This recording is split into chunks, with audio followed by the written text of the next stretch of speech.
Il a embrassé. Alfie l'a frappé.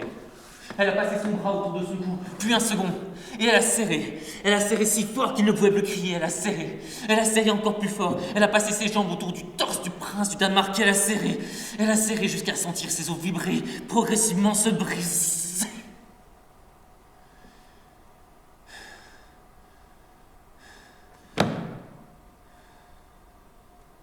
Elle a pris le poignard. Elle a pris la peau d'ours. Elle a marché pieds nus sur la pierre froide. Elle a croisé un soldat. « Bonsoir, mon prince. » Elle a toqué à la porte de Silence. « Ma reine, qu'avez-vous fait ?» Un choix, Silence. Silence, t'es libre. Va-t'en. Alfide a pris son casque d'or, a pris son sabre d'acier bleu. Elle a descendu les marches 4 à 4. Elle s'est approchée de l'écurie. 2 soldats. Elle a égorgé le premier, coupé la tête du second. Elle n'avait pas vu le troisième. Il s'est jeté sur elle. Il a commencé à la rouer de coups. Il a serré ses doigts autour de son cou.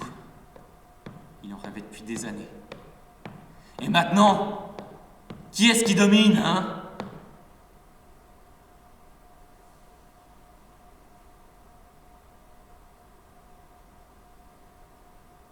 Il s'est effondré. Un couteau planté dans le dos. Derrière lui, silence. Silence. Les jambes tremblantes. Silence, qu'est-ce que t'as fait ? Un choix ? Silence s'est penché pour vomir. Alfide s'est relevé. Au loin, on entendait la cloche sonner. On criait « Le prince est mort !» La tueuse, c'est Alfide !» Alors Alfide a pris une torche. Elle l'a jetée dans la paille et l'écurie a pris feu. Elle a défoncé la barrière à coups de pied. Tous les chevaux sont partis, tous les chevaux sauf un. Un cheval noir au regard blanc. Alors Alfide a mis son casque d'or. Alfide a pris son sabre d'acier bleu. Alfide a relevé Silence et l'a fait monter sur le cheval.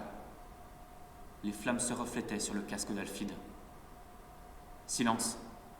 Ce soir, on devient immortel. D'une manière ou d'une autre. Le château brûle.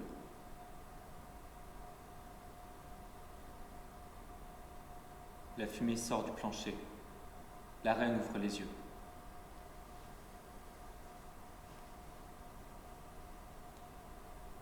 Avec ses dernières forces, elle s'est relevée. Elle s'est approchée de la fenêtre. Dehors, le vent soufflait fort. Elle a vu 2 cavalières. 2 cavalières, l'épée à la main, traverser une armée, couper les têtes, couper les membres, puis disparaître dans la forêt.